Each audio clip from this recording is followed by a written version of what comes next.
हम बात करें दोस्तों 91 की। 91 में एक संकट आया देश के सामने, एक आर्थिक संकट हमने देखा देश के सामने आता हुआ। इस संकट के बाद हमने कुछ सुधार किए, कुछ रिफॉर्म किए हम लोगों ने। हमने कुछ सुधार किए, अपने यहाँ पर रिफॉर्म करने का प्रयास किया और सफल भी रहे। 91 के रिफॉर्म के बाद देश में सुधार हुआ, इकोनॉमी आगे बढ़ने लगी, तेजी से आगे बढ़ने लगी। 1991 तक हम सोचते थे देश की अर्थव्यवस्था आगे बढ़नी चाहिए, ग्रोथ आगे होनी चाहिए, समृद्धि होनी चाहिए, होती नहीं थी। 91 के बाद हमने गति पकड़ी और आज हमारी अर्थव्यवस्था 7%, 8%, 10% तक भी टच करके आ चुकी है। यानी कहीं ना कहीं ये रिफॉर्म का फायदा हुआ। लेकिन एक बड़ी गलती हमसे हो गई, वो क्या थी समझिएगा। 91 में हम लोग खड़े थे, संक्रमण काल था अपने आप में। इसके पहले की अर्थव्यवस्था हमारी कृषि आधारित अर्थव्यवस्था थी। भारत में सब कुछ कृषि हुआ करता था, या फिर सरकारी कंपनियां, बताया था मैंने आपको, सेंट्रल पब्लिक सेक्टर एंटरप्राइजेस या स्टेट पब्लिक सेक्टर एंटरप्राइजेस, याद होगा बताया था मैंने लास्ट क्लास में आपको। केंद्रीय कंपनियां या सरकारी कंपनी, राज्य की कंपनी ये हुआ करती थी। निजी निवेश बहुत कम हुआ करता था। ठीक है, या तो कुल मिला के कृषि कर रहे थे आप, या सरकार कंट्रोल था उद्योगों के ऊपर। तो उद्योग जो सेक्टर होता है अर्थव्यवस्था का, कंपनियां जो होती हैं वो सरकार के नियंत्रण में थे, और कृषि हमारे यहाँ किसान भाई कर रहे थे। ये स्थिति थी। 91 के बाद जो वॉशिंगटन सहमति बनी थी दुनिया में कि भैया मार्केट खोलिए, विदेशी निवेश को आने दीजिए, एलपीजी उदारीकरण को अपनाइए, ये सारी बातें हमने मान ली। हमने भी खोल दिया बाजार अपने लिए। अब सोचिएगा, मैं आपको एक कंडीशन ले चलता हूँ। 91 में मेरा एक दोस्त है जॉन, जर्मनी में रहता है। ठीक है जनाब, जर्मनी में रहता है वो। अब भारत सरकार ने कहा जॉन भाई तुम इंडिया में आके निवेश कर सकते हो, खोल दिया मार्केट तुम्हारे लिए, आओ निवेश करो, जहां पैसा लगाना है लगाओ, उत्पादन तुम करो आराम से।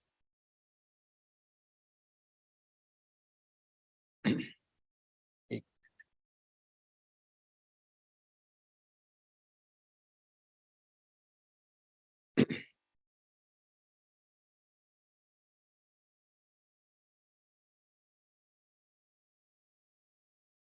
चलिए खोलता हूँ चैटिंग को ज्यादा। तो भारत सरकार ने जॉन से कहा जॉन आपके भारत में आके निवेश करो। ठीक है, तो जॉन अपना बैग उठा के ले आया, नोट से भरा बैग ले आया भारत में। यार चलो भारत में चलते हैं, निवेश करेंगे। खूब सारा डॉलर लेकर आ रहा है भारत को। ठीक है, अब उसका सपना है कि भारत में यार खूब पैसा लगाएंगे, बड़ा सा बंदरगाह बनाएंगे, या फैक्ट्री बनाएंगे कोई उत्पादन की, पेन बनाएंगे इंडिया में, चलो यार ये। तो उसका मन है एक पेन फैक्ट्री बनाने का, चाहता फैक्ट्री बनाना भारत में आकर वो। ठीक है, खूब सारा डॉलर लेकर आया। भारत सरकार ने कहा आओ निवेश करो।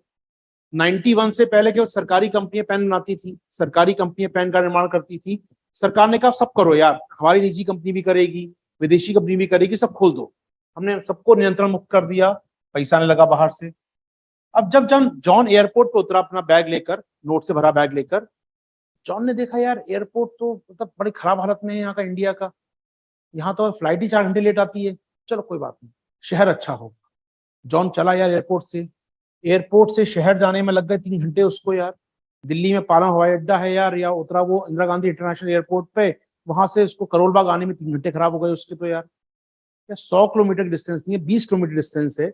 इस 20 किलोमीटर को पार करने में 3 घंटे लग गए। सड़कें खराब है भारत की तो यार, ट्रैफिक मैनेजमेंट नहीं है यहाँ कोई, तो उसका दिमाग खराब हो गया। कोई बात नहीं, फिर वो आके मुझसे मिला, मेरा पार्टनर था। मैंने कहा देखो जॉन भाई पैसा लगाना है ना, तो चलो मैं आपके लिए फैक्ट्री की जगह देख रखी है मैंने आपकी, वहां चलते हैं। चला चलो चलते हैं। हम लोग फैक्ट्री जगह देखने गए। मान लो बगल में एक जगह है पीतमपुरा या कोई जगह है, वहाँ फैक्ट्री देखी, जगह देखने गए। जमीन पसंद आ गई उसको वहां पर। फिर उसने कहा चलो यार जमीन तो ठीक है, फैक्ट्री लगाने के लिए परमिशन लेनी पड़ेगी भारत सरकार से। हमने कहा सरकार ने परमिशन कम कर दी, कुछ कम परमिशन चाहिए। फिर भी चलो आपको स्वीकृति लेनी पड़ेगी सरकार से, कई प्रकार की एनओसी लेनी पड़ेगी सरकार से अपनी फैक्ट्री लगाने की। स्वीकृति मतलब नॉन ऑब्जेक्शन सर्टिफिकेट, एनओसी लेनी पड़ेगी। हमने कहा ले लेंगे यार। सरकारी डिपार्टमेंट में गए, भाई एनओसी दे दो हमको, हमें परमिशन दे दो फैक्ट्री लगाने के लिए। सरकार ने अच्छा जॉन साहब कौन हो बताओ, नाम भरो, आधार कार्ड दिखाओ अपना, अपनी सारी डिटेल्स दो हमको, कौन कौन इसको जानते हो, किस देश से आए हो, क्यों आए हो भारत में, जासूस तो नहीं हो। इतनी कागजी कार्रवाई भरवा ली उससे। जॉन परेशान शाम तक, कह रहा है तो सड़कें खराब थी यहाँ, तो इंसान भी खराब निकले यहाँ तो 91 में जब वो जॉन पैसा लेके इंडिया में आया दोस्तों, तो उसको कई समस्याओं का सामना करना पड़ा। समस्याएं जैसे कि बहुत कठोर हमारे यहाँ लैंड रूल्स थे, जो भूमि के कानून थे। भूमि खरीदना ना बड़ा मुश्किल काम होता था, नहीं खरीद सकते थे भूमि, इतने कड़े कानून थे, मुश्किल था लैंड खरीदना उसके लिए। चलो उसके बाद वो आ तो गया, अब फैक्ट्री खोलना है तो फैक्ट्री के लिए 24 घंटे बिजली की आपूर्ति चाहिए आपको, फैक्ट्री के लिए कच्चा माल आएगा, सड़कें अच्छी होनी चाहिए, फैक्ट्री से तैयार माल बंदरगाह तक जाएगा या बाजार तक जाएगा, सड़कें अच्छी होनी चाहिए, ट्रक व्यवस्था अच्छी होनी चाहिए, आपके पास इंटरनेट की सप्लाई होनी चाहिए आपके पास। आप आपकी फैक्ट्री के लिए मजदूर बाहर से आएंगे या कहीं से आ रहे हैं तो रेलगाड़ी या एयरपोर्ट अच्छे होने चाहिए। यानी कुल मिलाकर आपको यहाँ पर काम करना है तो यहाँ के जो अधिकारी लोग हैं उनसे अच्छा मित्रवत व्यवहार होना चाहिए आपका, वो मुश्किलें ना करें काम करने में। यानी कि आपका बुनियादी ढांचा अवसंरचना अच्छी होनी चाहिए, सड़कें, बंदरगाह, एयरपोर्ट, ये अच्छा होना चाहिए। ये खराब था इस समय। उसके बाद जो हम बोलते हैं लाल फीताशाही, इस शब्द को आप लोग सुना होगा, समझा होगा शब्द को आपने, रेड टेपिज्म बोलते हैं इसको हम लोग। क्या होता है रेड टेपिज्म? हालांकि आजकल डिजिटल एरा का जमाना है, सारी फाइलें डिजिटल होती जा रही हैं।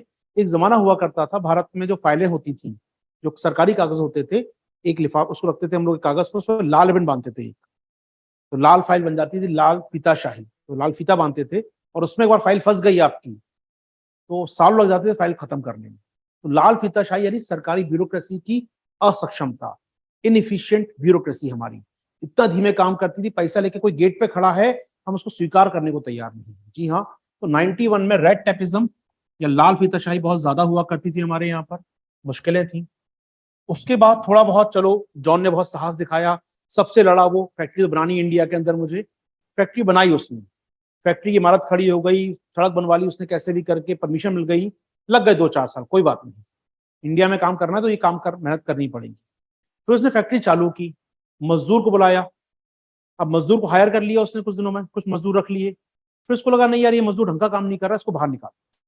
जर्मनी ऐसी नियम है, अच्छा व्यक्ति नहीं आया है, अच्छा एम्प्लॉयमेंट नहीं है तो निकालो बाहर, दूसरे व्यक्ति को हायर करो यार, हायर एंड फायर चलता है, अपॉइंट करो, निकालो बाहर, गलत है तो कोई। अब उसने हायर तो कर लिया व्यक्ति को, नियुक्ति दे दी, निकाला, वो यूनियन लेकर आ गया पूरी, कैसे निकालोगे नौकरी से मुझको यार, कर लो भारत में काम तुम्हें करना है तो। यानी भारत के श्रम कानून जो थे, लेबर लॉ जो थे, वो कहीं ना कहीं निजी कंपनियों के हित में नहीं थे। जी हाँ, तो भारत के श्रम कानूनों की बात आती है, यानी भारत में काम करना बड़ा मुश्किल काम था यार, मतलब बड़ा मुश्किल होता था इनके संग डील करना। तो विदेशी निवेशक को कह तो दिया सर आइए, मोस्ट वेलकम, वो आता था भग जाता था वापस, वो कहता पैसा लगाना ही नहीं है मुझे आपके यहाँ। तो 91 के रिफॉर्म तो हुए भारत में, लेकिन इन रिफॉर्म का तात्कालिक परिणाम कुछ नहीं मिला, क्योंकि हमारे यहाँ बड़ी समस्या क्या थी, इंफ्रास्ट्रक्चर नहीं था, हमारे यहाँ कारोबारी करने की सुगमता नहीं थी, हमारे यहाँ श्रम कानून बड़े कड़े हुआ करते थे। तो 91 में कोई आया तो सही, बहुत लोग आए निवेश करने, सब चले गए, कोई रुका नहीं। ठीक, अब क्या करे भारत सरकार, चिंतित यार क्या किया जाए, अब सरकार कुछ कर भी नहीं सकती रातों रात को। एक और कमी भी थी, बता दूं मैं आपको, ये लिखवा में कमी और थी। वो कमी ये थी कि जॉन को ना अपनी फैक्ट्री में काम कराने के लिए अच्छे इंजीनियर चाहिए थे, स्किलफुल लोग चाहिए थे, जो काम करना जानते हो फैक्ट्री में, अच्छा पेन बना सकते हो, अच्छी रिसर्च कर सकते हो पेन के ऊपर, तो उसको स्किलफुल लोग चाहिए थे, कुशल लोग चाहिए थे उसको। क्या ये कुशल लोग उसको मिल रहे थे भारत में? नहीं। भारत में पूरी श्रम बल, पूरी हमारी लेबर फोर्स, जितने भी लोग काम करने वाले हैं वो अकुशल है, नॉन स्किल है, अनस्किल्ड है, यानी उतनी स्किल नहीं इतनी जॉन को चाहिए, जितनी पर्याप्त दक्षता की आवश्यकता है उतना नहीं है, बाकी सारी चीजें हैं। चलो कोई बात नहीं, ओके। तो हमारे पास पर्याप्त कौशल नहीं था दोस्तों। चलिए आगे बढ़ते हैं आपके साथ कहानी को लेकर। तो हुआ क्या दोस्तों, ये बहुत काम की बात है, 91 के बाद अगले कुछ सालों में जो भी निवेशक भारत आया वो इस परेशानी से रूबरू हो रहा था, भैया निवेश करने की जगह नहीं है भारत में, हमारे पास समस्याएं बहुत हैं। चलो, यानी फैक्ट्री खोलना मुश्किल भरा काम है, उद्योग बनाना मुश्किल भरा काम है। तो क्या किया, तो उन्होंने वो रास्ता चुना जो उनको आसान लगा। अब चूंकि इंडिया में मार्केट तो बड़ा है यार, लालच सबको है भारत के बाजार का, इतना बड़ा मध्यम वर्ग, इतने लोग की जेब में पैसा, इसको लूटना तो है, लेकिन यहाँ फैक्ट्री बड़ा मुश्किल काम है। तो फिर क्या किया जाए, काम वो किया जाए जो इसमें कम से कम आपको सरकार से भिड़ना पड़े, काम वो किया जाए जिसके लिए कम से कम इंफ्रास्ट्रक्चर लगाना पड़े, काम वो किया जाए जिसके लिए पर्याप्त कौशल भारत में मिल जाए आपको। चलिए, तो यहां पर हमारा आता है फिर यहां पर तस्वीर में सर्विस सेक्टर, सेवा क्षेत्र। जैसे कि समझो, सामान्य सी बात में करूं, अगर आपको एक पेन बनाने की फैक्ट्री खोलनी है तो आपको बहुत अवसंरचना देखनी पड़ेगी, सड़कें देखनी पड़ेगी, पावर सप्लाई होती रहे अच्छी आपके पास, आपको वहां पर ब्यूरोक्रेसी देखनी पड़ेगी, बिल्डिंग बनानी है, बहुत सारी लेबर आएगी वहां पर, बहुत कच्चा माल आएगा, ट्रक ड्राइवर से बात करनी, बंदरगाहों पर माल बेचना है, बहुत और डील करना पड़ेगा। वहीं आपको अगर एक आईटी सॉफ्टवेयर कंपनी खोलनी है या एक बीपीओ समझते हो, बीपीओ बिजनेस प्रोसेसिंग आउटसोर्सिंग करना है आपको, तुलनात्मक आसान काम है। कमरा लिया, 8 कंप्यूटर लगाए, बैठा दिया सबको यहाँ पर इंटरनेट कनेक्शन देके, एक बार एक कमरे के अंदर पूरा बिजनेस चालू हो जाएगा बीपीओ का। आपका कुछ नहीं करना, आपको बीपीओ इंडस्ट्री सपोर्ट करो यहाँ पर। यानी आपको न्यूनतम अवसंरचना चाहिए, एक कमरा लीजिए, सिस्टम लगाइए 8 यहाँ पर सामने, और लोगों को बैठा दीजिए उसके सामने कंप्यूटर माइक लेकर।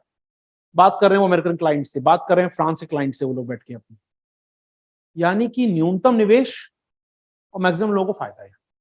तो कंपनियों ने क्या किया, चुना सेवा क्षेत्र। तो जो निवेश आया भारत में, जो भारत में पैसा लेके लोग आए ना, उन्होंने क्या किया मालूम है आपको, उन्होंने भारत में उद्योग में पैसा नहीं लगाया।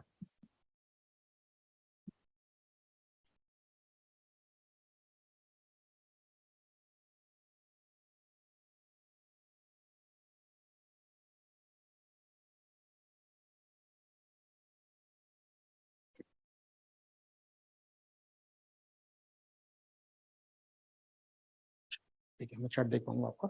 उन्होंने भारत में उद्योग में पैसा नहीं लगाया दोस्तों, उन्होंने क्या किया, भारत में सर्विस सेक्टर में पैसा लगाया। अब इससे हुआ क्या, अब तक हमारे देश में इतने लोग खेती करते थे, खेती से थोड़ी बहुत इनकम आती थी। अब कंपनी आई बाहर से, पैसा लगाया, इवन जो हमारे इंजीनियर्स पढ़ने 80s 90s में अमेरिका चले गए थे, मूर्ति साहब, वो नंदन नीलकर्णी साहब, जो पढ़ने अमेरिका गए थे, काम किया वहां पर कुछ सॉफ्टवेयर कंपनीज में, वो आ गए वहां से पैसा लेकर, वहां से इन्वेस्टर्स को लेकर अपने साथ भारत में आके सॉफ्टवेयर कंपनी बनाई। इन्फोसिस का नाम देखिए आप, विप्रो का नाम देखिए, बहुत सारी कंपनी मिलेंगी आपको इंडिया में लॉन्च हुई उस समय सॉफ्टवेयर फर्म्स। ये कौन लोग थे, जो अमेरिका से पढ़ लिख कर आए थे, अमेरिका में जॉब करके आए थे, या अमेरिकन निवेशक थे जो भारत का सेवा क्षेत्र को देख रहे थे, फायदे का सौदा है। तो भारत में क्या हुआ दोस्तों, अवसंरचना की कमी थी, कई और मुश्किलें थी साथ में, तो भारत में उद्योग तो नहीं पनपे, जो पैसा इंडस्ट्री बनना था, मैन्युफैक्चरिंग होनी थी, वो तो नहीं हुई। हो क्या गया, सेवा क्षेत्र बढ़ गया।